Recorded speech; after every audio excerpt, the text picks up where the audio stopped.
Hi guys, it's April and I garden down in southeast Nebraska, zone 6A, and it is officially the start of garden tour season. Now, I will preface this tour by saying everything was planted out 3 or 4 days ago, and the last couple of days, because I live in Nebraska, we've had extreme winds in the afternoon, and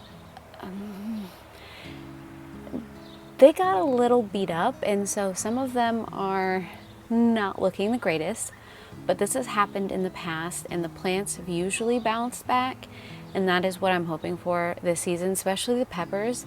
The peppers have this like magical ability of being like just a stick with like a couple leaves on the top, and then all of a sudden they start branching just every which direction. So here's to hoping that that same magical phenomenon happens again this year. I do have some backup tomatoes in case some of the tomatoes that are currently attempting to grow don't quite make it, because some of them, the tops got snapped, and I don't know.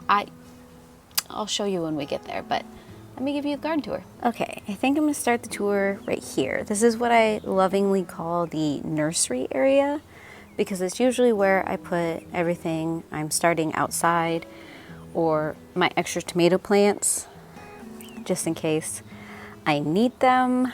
I usually keep them for about a month in case something happens, because we can get hailstorms, we can get windstorms, we can have pests. So I do like to have a few backups. Some of the backups not looking too good. And ignore those pots. Just ignore them. Otherwise, the chives and the strawberries are doing really well. And then you can see everything around the fire pit that we planted in pots is looking pretty good. Those will all fill in and it will just be green. And I love it. I did plant a couple of interesting things around here. I've got some lemon balm. I've got this geranium, which is a mosquito shocker, I believe is what it's called, along with lemongrass and some lemon basil. And all of this is supposed to deter mosquitoes, which is why I have planted it all around the fire pit. My hope is that some of these stronger smelling herbs will deter mosquitoes. I mean, that's essentially why the one geranium is sold the way it is because it's got such a strong scent. The mosquitoes usually don't hang around it. And so all of those kind of things I'm putting around the fire pit this year. In the past, I put my lemon balm in the herb area, which I will show you in a bit. But this year I wanted to try it in pots around here. So I'll let you know if it actually improves anything.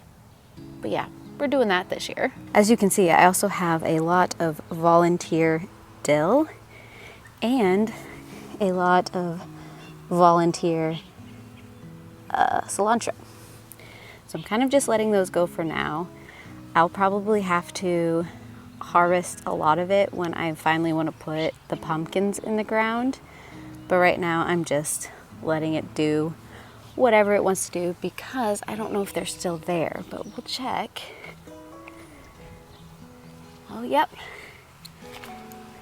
We are getting caterpillars on the dill, which I'm okay with sharing my dill with these guys. It's half the reason I plant dill, because I don't need this much, but they are butterfly attractants. And so I'll just let these guys live out their life cycle, and I don't think I'm gonna get any of this dill, which is the actual dill I started. So as you can see, my bok choy, at least these first front two varieties, are starting to bolt. I'm gonna let it kind of do that. I'll probably pull it in a couple weeks when I wanna plant out my zucchinis, because I think I'm gonna put some zucchini here. But I have been harvesting a lot of the bok choy back here. You can't tell because it keeps filling in, but I have gotten at least, I don't know, 20 heads of bok choy so far. And then I've got these cabbages that are starting to fill in the space. But here's what I'm talking about: wind damage, especially on the Spanish mammoths.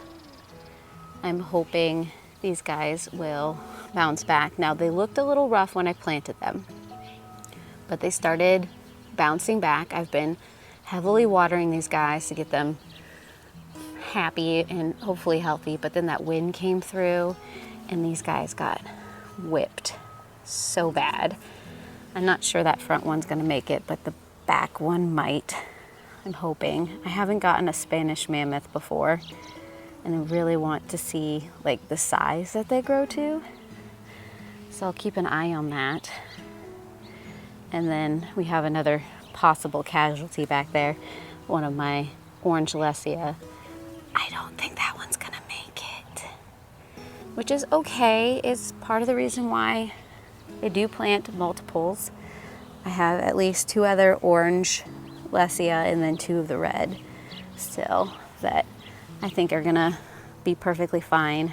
The tomatoes are looking a little worse for wear, but not as bad as I thought they were going to be. You can see a little bit of the wind damage, kind of like the peppers.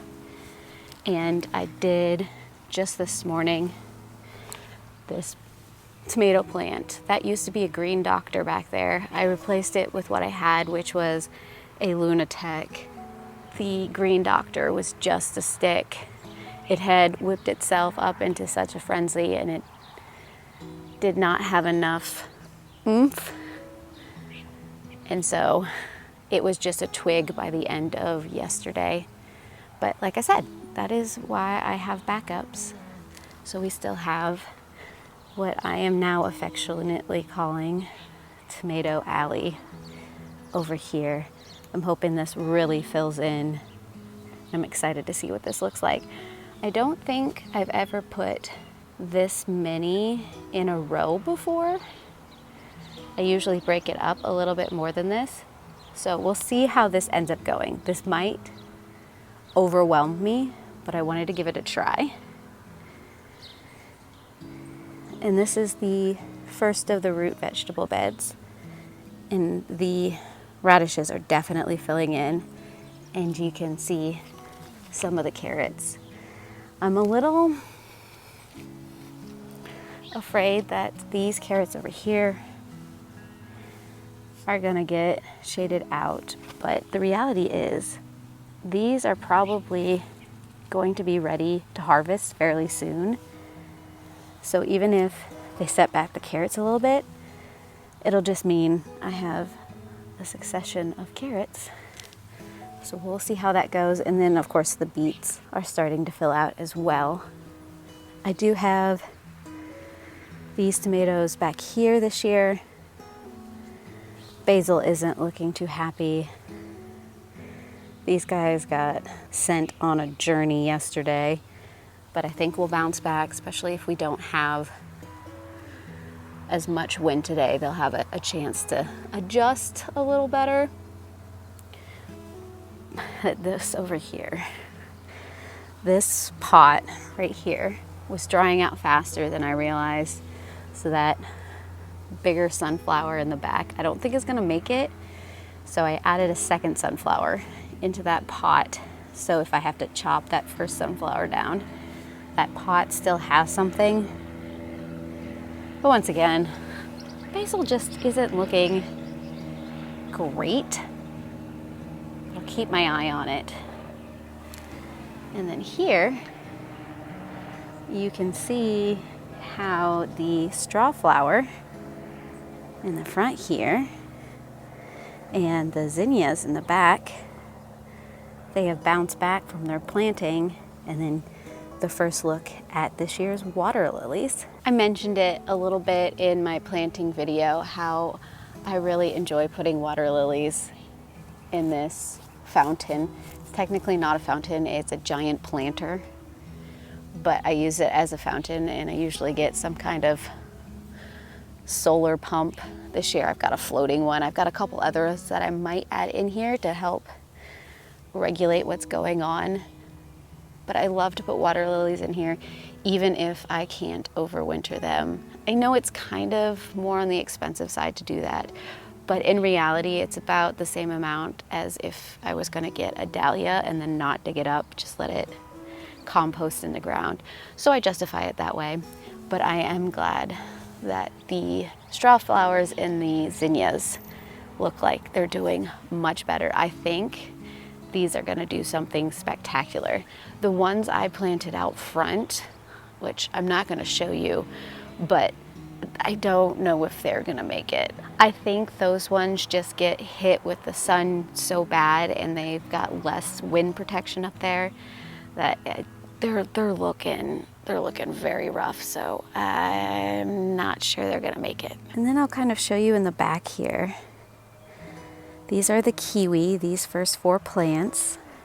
They got hit pretty hard with frost when we weren't expecting it, but they are starting to come back. All of them have a little bit of green here and there. Some of them more than others, but it is giving me hope.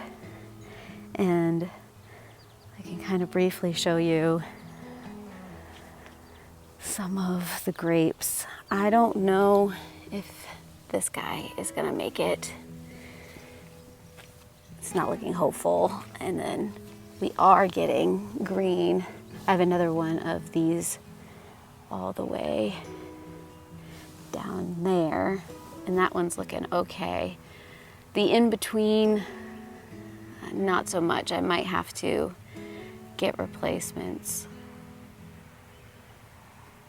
Yeah, I don't think, 'cause that one has never came back, but this one started to, but yeah.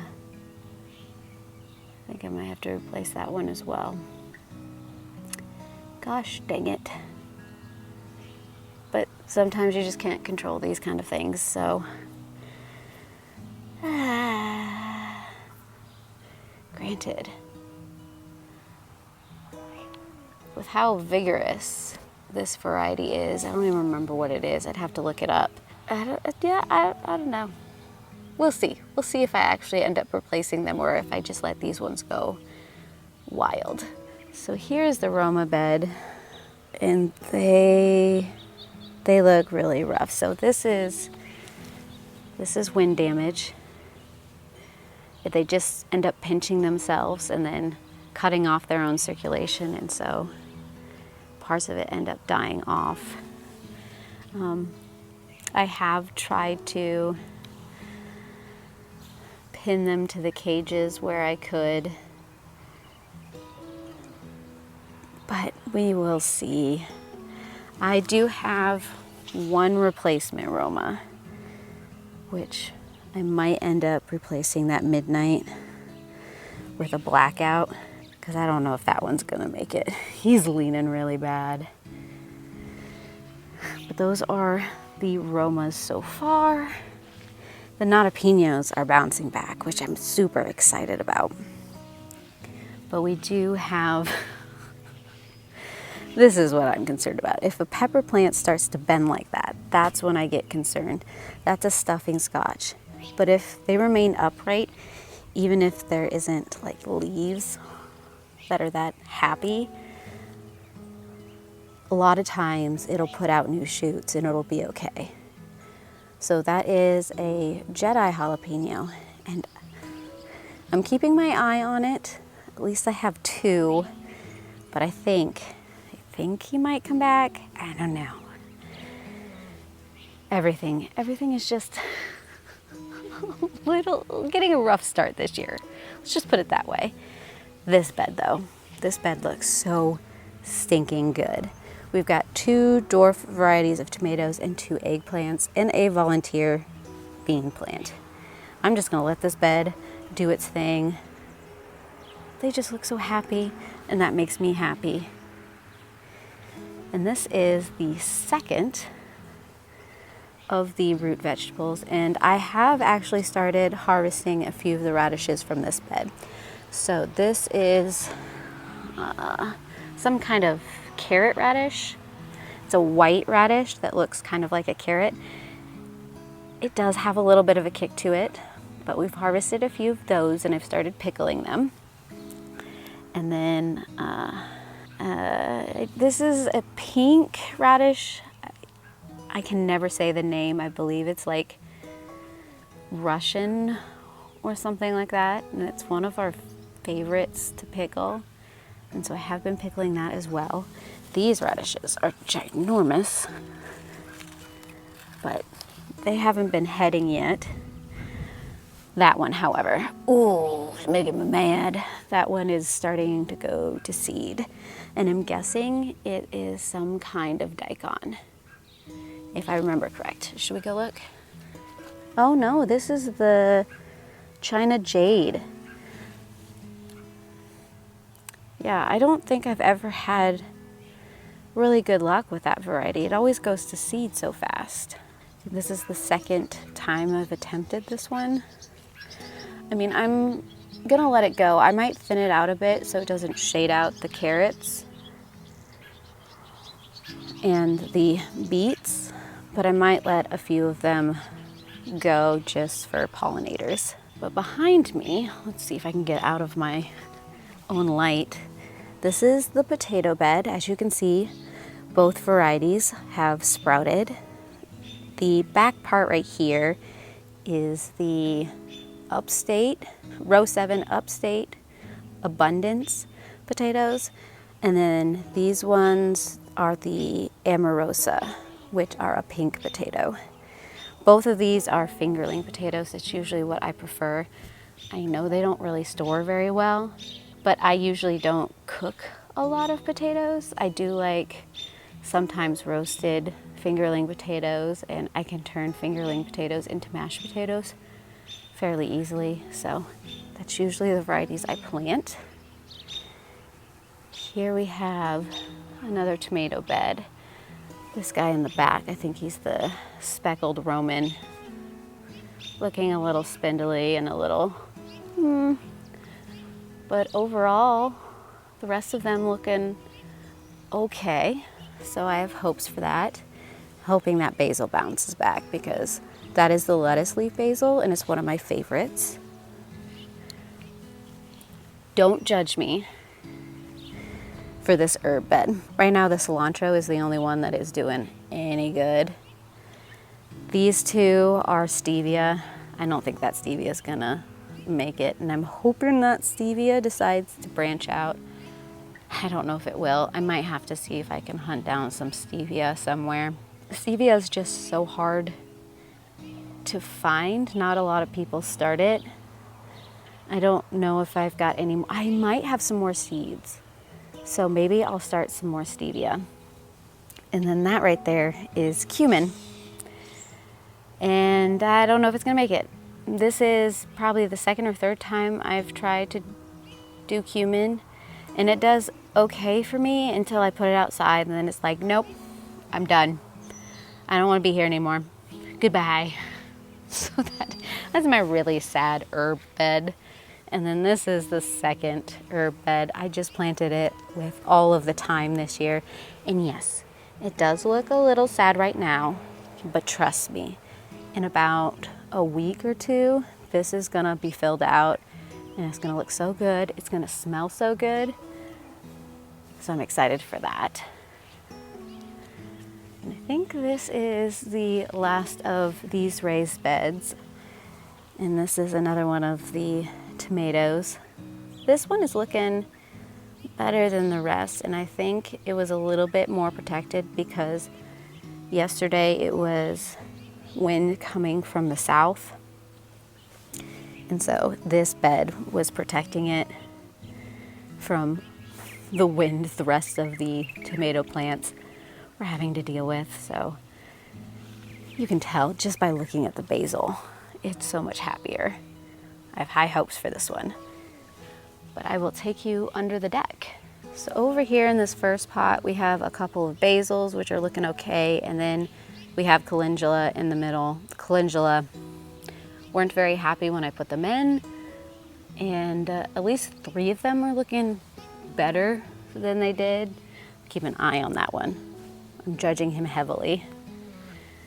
Otherwise, I have this cabbage. I don't know how I feel about it yet. That one's obviously bolted, but I don't care because it's kind of shading out the rest of them, which is giving the rest of them a little bit more of a chance not to bolt. So I'm letting that one go and then eating off the rest of them.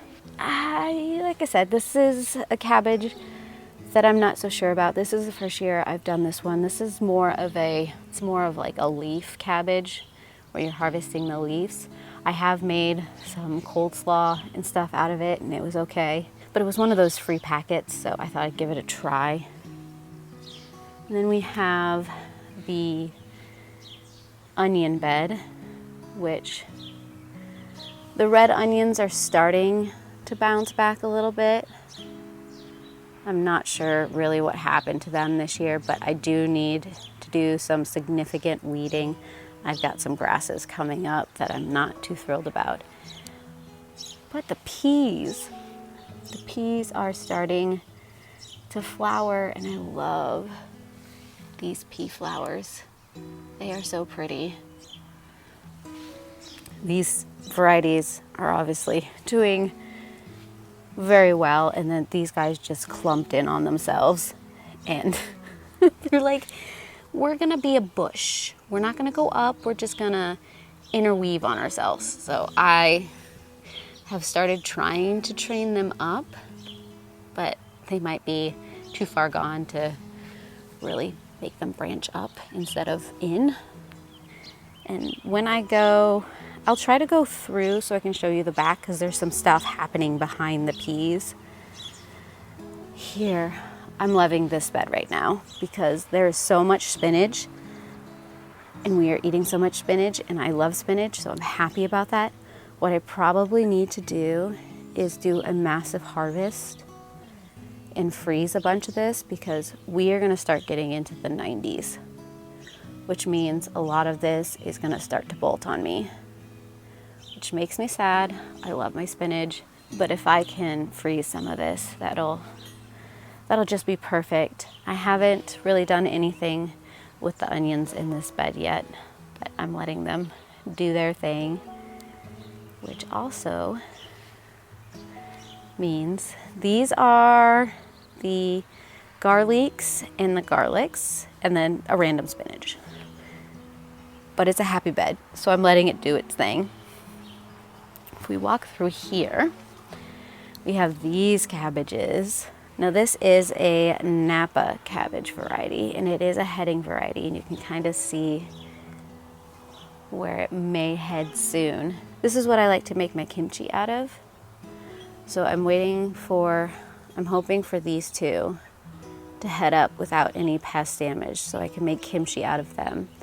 And then maybe I'll get a second round out of the little ones in the back that right now are shaded, but they won't be as soon as I harvest these. And yeah, I've got some sad looking.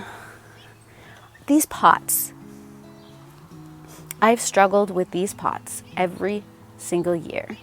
I did drill some holes in them thinking that it would give me a better chance this year. I don't know if that's helped any. So we're keeping our eye on that. So yes, my garden isn't perfect, but it still provides me food, and that's what I like to keep in mind. So I have a bok choy that is flowering. I'm just letting it do its thing. And if you remember, I planted a bunch of lettuce back here, and a lot of it's doing really well still because I wanted these peas to shade all of this out so that I have this lettuce a little longer. And so far that seems to be working. But I did have one variety start to bolt on me, and so I pulled it and planted a couple of tomatoes there. The idea is, these are dwarf tomatoes. By the time that they're getting bigger, the peas will start to run their course, so I can start using these trellises for these dwarf tomatoes, and then they would be the ones that start to create the shade, and maybe I can get a little bit more out of this back area for those shade-loving crops. I'm thinking about planting some summer spinach in this area. I have some New Zealand spinach that might do really well in this area after the lettuce is done. So that's the hope there. That is the start of this year's garden. So yes, it has been a little bit of a rougher start for the garden this year because of the wind, but this has happened to me in the past and the garden has flourished after a while. It's gonna get stunted for a bit, which sometimes happens. I'll still get so much food out of this. So if you want to see how this continues to grow and all of the stuff that I end up harvesting out of this, feel free to subscribe down below. Hit the bell, do all the things to get all of the notifications.